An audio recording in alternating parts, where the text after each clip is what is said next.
of your family and join Guardline for your dreams. Oke, semangat pagi Guardliners dimanapun Anda berada. Pada hari ini kami berada bersama dengan Pak Sigit, di mana Pak Sigit ini adalah seorang formulator yang nantinya akan menciptakan, memproduksi pupuk yang akan dipasarkan melalui Guardline. Pak Sigit ini adalah seorang formulator dalam bidang teknologi pembuatan pupuk hayati majemuk, Bapak Ibu. Dan Pak Sigit ini kebetulan sudah mendalami bidang ini lebih dari 20 tahun. Bahkan sudah mendapatkan beberapa penghargaan dari Presiden, ya, lebih tepatnya dari zaman Ibu Megawati ya Pak ya. Sudah mendapatkan beberapa penghargaan dari Presiden. Bahkan Pak Sigit sendiri sempat belajar ya mengembangkan hasil pertanian itu sampai ke Jepang, Bapak Ibu. Dan saat ini beliau kembali ke Indonesia dan akhirnya konsep yang ada di Jepang itu diaplikasikan ke Indonesia dan hasilnya pupuk yang sudah diformulasi oleh Pak Sigit ini bisa diterima oleh masyarakat dan sudah terbukti bisa meningkatkan hasil pertanian. Oke, baik. Selamat siang Pak Sigit. Selamat siang. Iya, selamat siang. Pak, senang sekali hari ini saya bisa bertemu dengan Pak Sigit. Dan boleh Pak sedikit diceritakan tentang pupuk ini ya Pak ya, yang nanti akan kita pasarkan melalui Guardline. Ini bahan dasar pupuknya apa ya Pak Sigit? Bahan dasar dari pupuk ini adalah hasil samping produk pabrik alkohol yang notabene masih mengandung bahan organik. Nah, bahan organik itu adalah sumber energi, salah satu sumber energi dari mikroba. Oke. Nah, mikroba yang saya tempatkan ini adalah mikroba fungsional yang mampu merubah unsur hara yang dibutuhkan tanaman dalam bentuk pupuk harus dirubah menjadi bentuk ion yang mudah diserap atau dijerat oleh akar tanaman. Oke, berarti ini pupuk bahan dasarnya adalah mikroba. Jadi mikroba itu bisa mengubah ion ya Pak ya? Ya, Yang ada di dalam tanah. pupuk seperti urea, NPK yang diberikan kepada tanah itu tidak bisa langsung dikonsumsi oleh akar. Oke. Tidak bisa, harus dirubah dalam bentuk ion. Ion, oke. Atau seperti ibarat kita tidak bisa makan beras, harus dimasak dulu menjadi nasi. Nah, alat masak termasuk kompornya itu adalah mikroba. Dan itu ada dalam kandungan pupuk ini. Berarti pupuk ini bisa membakar ya, membakar makanan yang selalu diberikan para petani dalam bentuk pupuk kimia, gitu ya Pak ya. Nah, maka kita harus menyediakan unsur hara dari pupuk makro maupun mikro dari bahan baku kimia. Begitu di dalam tanah harus segera terurai menjadi ion. Ya, dan yang bisa mengurai adalah ini. Ya. Oke. Nah, boleh lebih sedikit dijelaskan Pak bagaimana cara kerja dari pupuk ini Pak? Dalam kehidupan tanaman, perut tanaman adalah tanah. Alat pencernaan tanaman adalah tanah. Nah, di dalam kehidupan tanaman berlakulah hukum reaksi biokimia. Nah, kalau kita berikan pupuk kimia saja, itu belum biokimia karena bionya belum terjadi. Maka harus ada pemberian tambahan mikroba supaya proses bionya berjalan. Ini yang mengandung unsur bionya Betul. berarti ya. Nah, makanya produktivitas lahan di Indonesia turun terus karena populasi mikroba di dalam tanah itu tidak tercapai. Salah satu cacing berkurang ya Pak? Cacing itu indikasi bahwa di situ kehidupan biologinya berjalan. Ya, berarti kalau tanah ada cacing, berarti kehidupan biologi di dalam tanah itu bagus. Gitu ya? Dengan para petani mengkombinasikan pupuk ini di samping pupuk kimia yang biasa digunakan, itu bisa dikatakan bisa mengembalikan tanah seperti kondisi sedia kala, gitu ya Pak ya? Mengembalikan kesuburan tanah seperti sedia kala. Jadi kalau pada dasarnya tanahnya sudah subur, secara logika nanam apapun pasti hasilnya maksimal ya Pak ya. Nah, sekarang boleh diceritakan sedikit Pak bagaimana cara pengaplikasian, cara pakainya terhadap misalkan bunga. Ya, bunga-bunga yang sekarang kan banyak ibu-ibu yang gemar sekali mengkoleksi bunga-bunga yang macam-macam lah. Mungkin saya nggak tahu satu persatu jenisnya. Nah, bagaimana cara pengaplikasiannya terhadap bunga, misalkan di dalam pot, dan dosisnya berapa banyak? Sangat mudah sekali. Satu tutup botol ini yang isinya mikroba dicampur dengan air 1 liter. Nah, dalam satu pot cukup 1 gelas aqua. Itu apakah langsung atau harus diendapkan beberapa menit, Pak?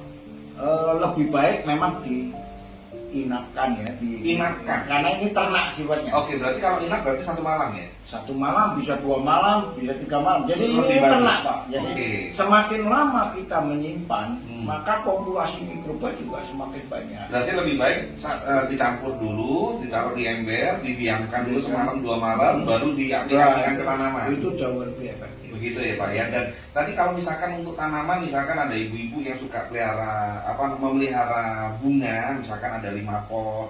Nah, itu perlu berapa banyak Pak? Seperti bisa lebih dijelaskan. Cukup satu larutan, satu tutup botol, Satu tutup botol dicampur cukup dengan 1 gelas aqua, 1 gelas Oh, 100 oke. cc ya. Satu tutup botol dicampur dengan 1 gelas air 1 gelas aqua. Satu tutup botol dicampur 1 liter. Oh, satu tutup botol dicampur dengan 1 Nah, liter. larutan 1 liter tadi cukup Disiramin 1 gelas 1 1 gelas. gelas 1 gelas. Oke, itu periodenya berapa lama sekali Pak? Sering juga nggak apa-apa. Nggak apa-apa ya. Ada efek samping. Kalau untuk tanaman bunga-bunga yang di pot, apakah harus dikombinasikan juga dengan pupuk kimia atau cukup ini saja Pak? Kalau bunga tidak perlu pakai pupuk kimia, Nggak karena perlu yang ya. dikejar bukan produksi, tapi Gitu. kapasitas gennya. Jadi Iya. misalnya bunga itu di dalam naturalisnya, jadi DNA-nya atau memang sifat dari bunga itu warna merah, akan keluar merah. Oke, jadi mengeluarkan kondisi yang sesungguhnya Iya. yang ditawarkan oleh bunga itu gitu ya. Kalau Potensi merah, potensi kuning ya gennya kuning. apa, gitu. Oke, baik. Jadi sekali lagi kalau bagi ibu-ibu yang gemar memelihara bunga di pot supaya bunganya kelihatan bagus, tadi Pak Sigit sudah menjelaskan bahwa 1 tutup botol dicampur dengan 1 liter air, diendapkan 1-2 hari ya Pak ya. Dan untuk 1 pot cukup dengan 1 gelas aqua, disiram aja. Dan semakin sering semakin bagus Pak. Periodenya berapa lama sekali kira-kira yang terbaik? Biasanya yang 1 minggu sekali. Oke, 1 minggu itu sekali. tergantung Iya, aja. iya. Oke. Karena ini overdosis tidak ada masalah. Overdosis tidak ada masalah. Oke, itu tadi bunga Pak. Bagaimana kalau dengan buah? Misalkan ada rumah yang ada buah mangganya, atau orang yang punya perkebunan buah-buahan, bagaimana dengan buah? Sama tanaman buah-buahan di rumah ya, itu kebanyakan problemnya tidak berbuah dengan maksimal, bahkan Betul. tidak berbuah. Iya, karena keterbatasan kandungan-kandungan unsur-unsur yang dibutuhkan tanaman tersebut. Iya, kan? iya, karena itu daya serap terhadap ketersediaan hara karena mikroba kurang, jadi ketersediaan akan unsur hara kurang.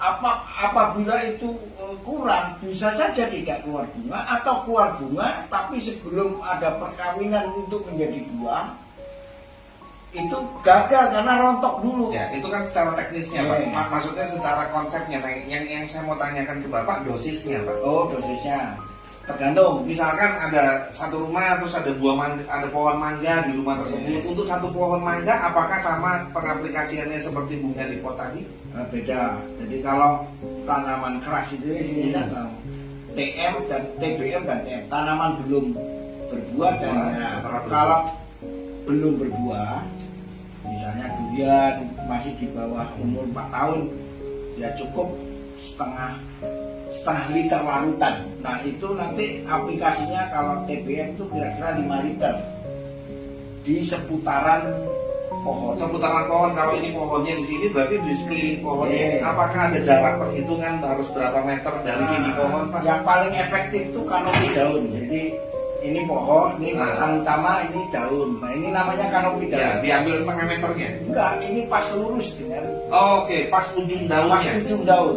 Oke. Karena akar tanaman itu akan tegak lurus dengan ujung daun. Ya, jadi kalau ini adalah batangnya dan ini adalah daunnya di sini, berarti persis di bawahnya. Ya, itu namanya kanopi daun. Oke, berapa titik yang harus dibuat Pak? Biasanya saya 4 cukup. 4 ya, jadi boleh dibilang seperti utara, selatan, timur, barat ya? Dilobangin sedikit. Dilobangin sedikit supaya tidak kemana-mana. Tidak kemana-mana dan cairan itu langsung dituang di dalam lubang-lubang itu. Oke, itu kalau untuk tanaman misalkan buah-buahan. Oke, nah bagaimana dengan ketika diaplikasikan ke persawahan, Pak? Kalau sawah kan konsepnya lebih luas. Ya, kalau sawah lebih baik sebagai pupuk dasar.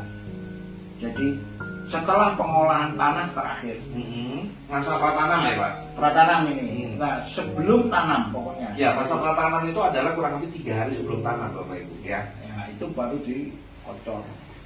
Disiram-siram Disiram. dengan aturan yang sama ya, 1 tutup botol dengan 1 liter air. Tapi kalau sawah 1 hektar itu butuhnya berapa banyak, Pak?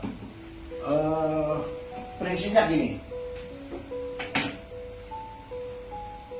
Ini kan diperbanyak 1 tutup botol menjadi 1 liter ya Pak ya. Karena ini biang. Nah, karena ini biang. Betul. Nah, larutan tadi 1 hektar itu dibutuhkan sekitar 10 liter. 10 liter berarti 10 tutup botol. 10 tutup botol. Oke. Tapi dicairkan lagi yang 10 liter tadi. Kalau 1 hektar cuma 10 liter kan nggak merata Pak. Ya, jadi ya pokoknya dosisnya untuk sekali penyemprotan itu bukan penyemprotan, apa ya namanya, dikocor ya Pak ya. Nah, itu untuk 1 hektar untuk sekali proses itu intinya 10 tutup aja. 10 tutup. 10 Asal tutup. dikembangin dulu. Airnya mau 50 liter nggak masalah kan intinya kan. Ya berarti ini biang utama dibiarkan lagi dengan dari 10 tutup botol dicampur 10 liter air, tapi 10 liter air yang dimaksud Pak Sigit adalah nggak mungkin cukup untuk dikocor untuk sawah 1 hektar. Jadi 10 liter air itu boleh dicampur air lagi kan ya. Itu untuk sawah ya Pak ya. Biasanya para petani itu kan melakukan kan ada metode masa pratanam, 15 hari setelah tanam, 30 hari setelah tanam, 60 hari setelah tanam. Mereka lakukan penyemaian pupuk kimia. Nah, bagaimana dengan pupuk ini Pak? Pupuk ini jangan sampai lebih dari umur maksimum 30 hari. Maksimum 30 hari. Kalau sudah lewat umur 30 hari jangan diaplikasi. Oke, berarti hanya sebatas 30 hari. Nah, dari masa pratanam sampai 30 hari ini berapa kali Cukup pengaplikasian? sekali. Oh, berarti masa pratanamnya aja udah. Bukan begitu. Kalau mau pakai pupuk ini, paling awal itu H-3. H-3. Setelah tanam, sebelum Tanam. Oke. Maksimal apabila udah kelewat nih, kita belum pupuk, Uh-huh. karena terlanjur tanam. Jangan sampai 60 lebih hari. 30 hari. Nah, dari masa pratanam sampai 30 hari ini hanya 1 kali Cukup aja. 1 kali. Sampai panen juga berarti Iya, kan 1 cuma kali. satu Berarti kali. irit sekali ya Pak ya. Kenapa kok tidak boleh lebih dari 30 hari? Karena ini sifatnya zat perangsang tumbuh juga. Oh, oke. Jadi kalau lebih dari umur 30 hari, nanti muncullah anakan tidak produktif.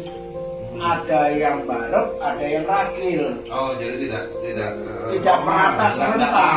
Iya. Kalau tidak serentak, nanti yang ragil tidak keluar malah. Oke. Tidak menjadi batang yang produktif, istilahnya gitu. Tentunya dengan menggunakan pupuk ini akar dari tanaman padi itu lebih kuat ya. Jadi pada saat proses pencabutan itu mungkin bisa lebih keras karena kan akar jadi lebih kuat. Justru enggak ya? Karena pupuk ini juga bisa mengemburkan tanah. Oke. Jadi waktu dicabut ya malah ringan, walaupun akarnya volumenya besar. Oh, ya.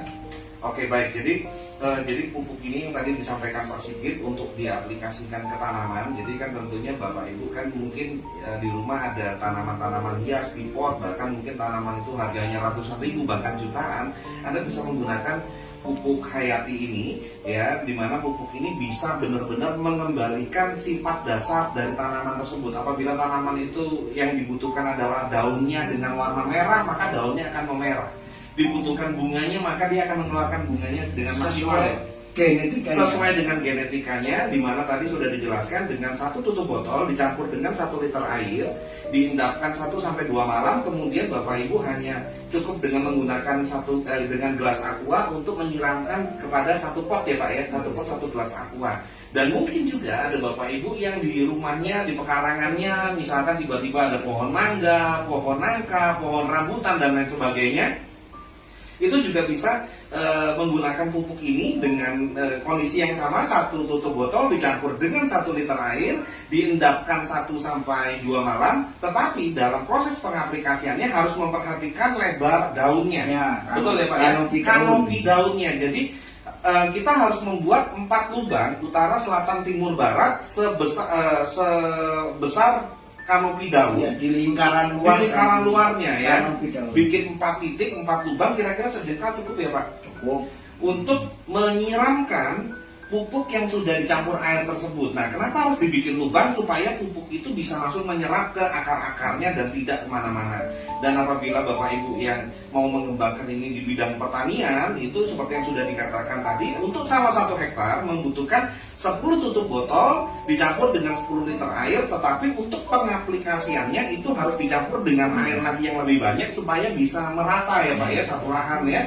Dan itu cukup 1 kali Bapak Ibu. Jadi bagi Bapak Ibu yang ingin mengembangkan bisnis Anda, bisnis guideline Anda, dan memasarkan produk pupuk ini bisa menjadi solusi yang sebenarnya selama ini dinanti-nantikan oleh para petani, karena jumlah pupuk kimia yang dibutuhkan tanaman saat ini banyak sekali, dan asupan produksi atau suplai dari pupuk kimia sendiri mengalami kemacetan biasa seperti itu ya Pak ya. Sulit sekali untuk didapatkan, bahkan beberapa pupuk kimia itu sudah mengalami kondisi non subsidi, betul ya Pak ya. Jadi ini adalah salah satu solusi untuk meningkatkan hasil pertanian. Dan terakhir Pak, kira-kira prediksi hasil seperti apa Pak? Ya, tergantung daripada karakter tanah.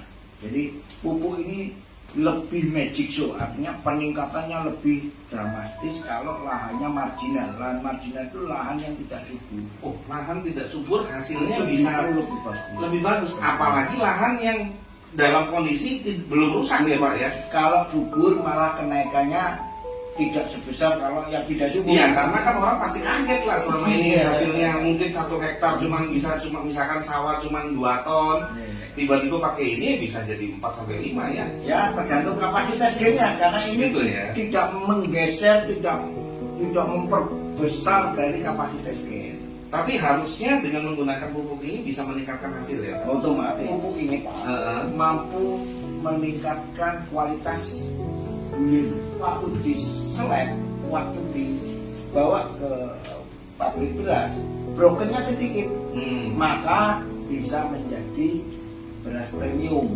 Oke. Karena beras medium ke premium itu sebenarnya hanya di berapa sih brokennya, patahannya berapa.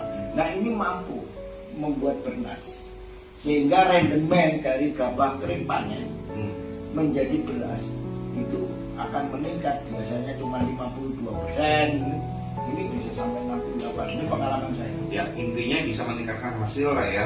Tetapi tentunya setiap lahan berbeda-beda ya Pak ya. Kalau dari obrolan dengan Bapak saya tangkapnya gini, setiap lahan pasti meningkat, tapi kondisi tingkatannya beda-beda tergantung kondisi tanah pada awalnya gitu ya. Oke, baiklah Bapak Ibu dan teman-teman semua, ini adalah kesempatan yang baik untuk kita, di mana pada kesempatan hari ini saya sudah ngobrol-ngobrol, berbincang-bincang dengan Pak Sigit sebagai formulator dari salah satu pupuk yang nantinya akan dipasarkan oleh Guideline. Terima kasih Pak Sigit untuk waktu bincang-bincangnya, dan Bapak Ibu juga teman-teman semua, harusnya kita semua berbangga dengan PT Sibaik Pratama Internasional, karena melalui PT Sibaik Pratama Internasional kita bisa masuk ke setiap kalangan. Jadi salah satu produk yang nanti kita akan pasarkan yaitu pupuk Hayati, pupuk yang sangat luar biasa yang sudah dijelaskan oleh Pak Sigit, di mana pupuk ini bisa meningkatkan hasil pertanian. Dan saya yakin sekali bahwa pupuk ini adalah pupuk yang sebenarnya dinanti-nantikan oleh para petani di Indonesia. Tinggal bagaimana kita merespon dan menangkap sebuah peluang ini, dan kita coba pasarkan kepada teman-teman kita atau kepada para petani yang ada di sekitaran kita semua. Dan saya percaya Bapak Ibu sampai satu titik hasil besar, bonus besar, yaitu 5 juta per hari akan menjadi bagian dari kehidupan kita semua. Oke, itu saja yang kami bagikan pada kesempatan hari ini. Tetap semangat, salam 5 jari, 5 juta per hari.